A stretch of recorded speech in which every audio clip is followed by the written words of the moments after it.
Coucou à tous, petite vidéo aujourd'hui, un message que je reçois, que j'ai. Gros travail sur l'amour actuellement, sur la notion d'amour. Beaucoup de notions d'effet miroir aussi. L'autre te reflète, te montre ce qui cloche en toi, ce qui dérange, ce qui titille, ce qui gratouille. Gros travail sur l'amour. Période de gros travail sur l'amour. D'ailleurs, je vais vous dire que pour ceux qui voudraient, qui seraient intéressés, qui seraient appelés à participer à l'atelier, à la soirée pyjama visio de jeudi à 20h15 sur Zoom, je pense que ça se précise un petit peu. Je vous avais dit qu'il allait y avoir une canalisation et puis suivi d'un soin, que je ne sais pas encore sous quelle forme sera, si il y aura du langage des étoiles, du tambour, de l'hypnose, méditation, certainement tout ça, oui, certainement hypnose, méditation, peut-être pas, je sais pas quelle forme ça va prendre, peut-être qu'il y aura un peu de tout. Vous savez, pour ceux qui me connaissent, que voilà, je suis l'énergie du moment et ce que je reçois. En tout cas, ça se précise un petit peu au niveau du thème, je pense que ça va être un travail sur l'amour de soi. Parce que pour bien aimer l'autre, les autres, il faut commencer par s'aimer soi. C'est ce que je reçois. Gros travail sur la notion de l'amour. Qu'est-ce que l'amour? Qu'est-ce que l'attachement? C'est la période, hein, c'est ça dont je vous parle là. La période actuelle, elle est en train de nous faire travailler sur l'instant présent, sur ce qui est, ce qui vient, ce que l'on a cru, ce que l'on va comprendre, intégrer. La liberté qui est associée à l'amour, le détachement de la notion d'attachement. C'est une période qui n'est pas facile pour grand nombre d'entre vous, d'entre nous. Nous sommes amenés à revoir nos bases, à revoir nos façons de ressentir, de penser, de fonctionner. Il y a des choses qui sont complètement désuètes, qui ont été intégrées depuis longtemps, plus que notre naissance, j'ai envie de dire, c'est-à-dire qui a été transmis par déjà les parents et puis les grands-parents, quelque chose au niveau cellulaire, au niveau éducationnel aussi, je ne sais pas si ça se dit, sur la manière d'aimer, sur la manière d'être en couple, sur la manière d'affirmer ou de montrer son amour, sur la manière de démontrer son amour. Et là, ce qui me vient, c'est qu'on me dit qu'il faut se souvenir que les mariages, il n'y a pas encore si longtemps que ça, n'étaient pas des mariages d'amour. Je ne m'attendais pas à vous dire ça. Je ne sais pas de quand ça date, tout ça, mais en tout cas, c'est ce qu'on me dit, c'est ce qu'on me fait vous transmettre. Rappelez-vous bien que pendant très très longtemps, il n'y a pas si longtemps que ça, le mariage n'était pas associé à l'amour. Le mariage était associé à la raison, aux finances, au confort, au conforme aussi.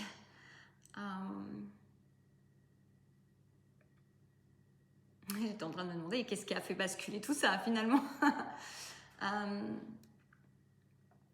Les preuves d'amour ne sont pas toujours là où vous les croyez. D'ailleurs, est-ce que vous avez besoin d'avoir des preuves d'amour? La preuve d'amour est déjà la demande d'un donné pour un rendu. Alors bien sûr, dans un couple équilibré, dans un duo, j'ai envie de dire, il faut effectivement, il est bon qu'il y ait équilibre. Mais l'équilibre n'est pas forcément dans la façon dont vous allez vouloir recevoir, attendre de recevoir ou vous allez recevoir de la même manière que vous avez donné. Ce n'est pas comme ça que ça fonctionne. D'ailleurs, la vie ne fonctionne pas comme ça. D'ailleurs, l'univers ne fonctionne pas comme ça. Et d'ailleurs, lorsque vous pouvez le constater, parfois peut-être, vous l'avez peut-être déjà constaté, dans la vie, il se peut que vous ayez donné quelque chose. On parle de la loi de cause à effet, en fait, finalement, que je connais pas trop, mais bon, on me dit ça. C'est ce que je reçois. Vous avez pu donner à quelqu'un, ou d'une certaine manière, Et vous n'avez pas forcément reçu par cette personne, mais vous avez reçu autrement de la vie, de l'expérience, parce qu'il y a une notion d'équilibre. Dans le duo, c'est la même chose. J'ai même pas envie de dire couple, c'est duo qui me vient. Parce que duo, alors je sais que j'en parle souvent pour les flammes jumelles, mais là, je vous avais dit que j'allais faire sûrement une vidéo sur les flammes jumelles. Bah, vous voyez, on n'est pas sur les flammes jumelles, on est sur quelque chose d'autre, d'au-delà. Flammes jumelles, oui, mais pas que. On nous parle du couple transformé en duo, on va dire, dans sa vastitude. Donc c'est beaucoup plus large que ça concerne tous et chacun. Nous sommes amenés à revoir nos bases. Je crois que c'est ce que j'ai déjà dit avant. Donc tout ceci, forcément, quand on secoue, c'est comme si on montrait une boule à neige et qu'on secoue la boule. Il y a tous les flocons qui sont en train de se réagiter, qui vont retomber à un certain endroit qui n'est pas forcément le même et qui vient changer les habitudes, changer les paramètres, changer le décor. Et qui ne change pas l'amour. Parce que quand l'amour est, l'amour reste. Il prend la forme qu'il a besoin de prendre et l'amour est libre. L'amour est pur, l'amour est une énergie qui circule, qui se diffuse et qui s'infuse et qui n'a pas de forme. Et lorsqu'on veut l'enfermer, l'attraper, le mettre dans une cage, le mettre dans une boîte, le mettre dans une certaine forme, il va peut-être prendre un malin plaisir, mais ce n'est pas... C'est pas fait exprès, c'est pas pour être méchant ou pour voilà, il va prendre un malin plaisir à prendre une autre forme ou à se dissoudre de la forme pour que vous compreniez, pour que l'on comprenne chacun qu'il est bien plus vaste que cela et qu'il ne peut être enfermé sous une forme ou sous une autre. Et ce n'est pas pour ça qu'il n'existe pas. Ce n'est pas parce qu'il ne prend pas la forme que vous avez imaginée, que vous avez projetée, que vous avez désirée, que vous croyez être la forme de l'amour, par exemple, que ce n'est pas de l'amour. Bien au contraire. L'amour va...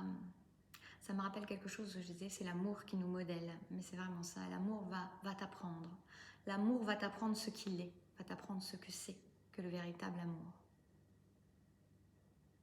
Et plus tu vas vouloir l'enfermer, plus tu vas vouloir le mettre dans une case, plus tu vas vouloir le mettre dans une boîte qui ressemble à la forme que tu t'es fait de l'amour, que tu as projeté de comment c'était l'amour, on montre une boîte en forme de cœur par exemple, et plus en fait tu risques d'être dans la lutte et plus tu vas t'acharner à ça et plus ça risque d'être difficile pour toi parce que l'amour va justement prendre ce malin plaisir, mais j'aime pas l'expression, mais c'est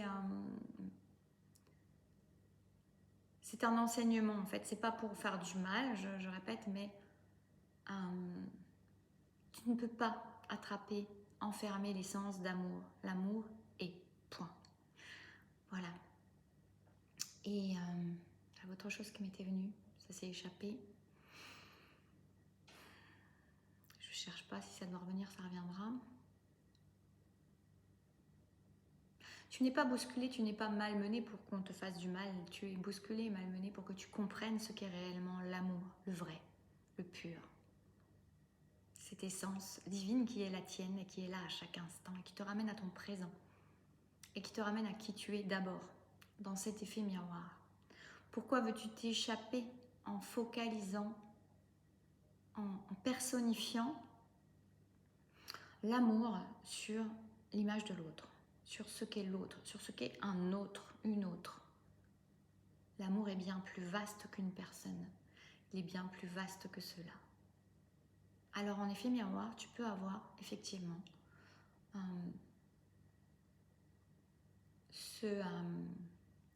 dans ce système duel qui veut dire en fait de matière qui montre comme si chacun était différent dans un processus d'individuation où chacun semble être différent et avoir sa propre forme pour l'expérience de l'amour, pour l'expérience de l'essence d'amour dans la matière.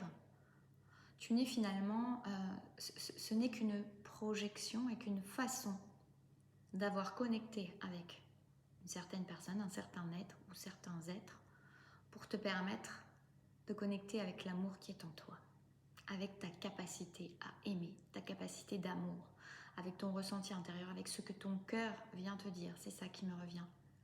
L'amour est dans ton cœur.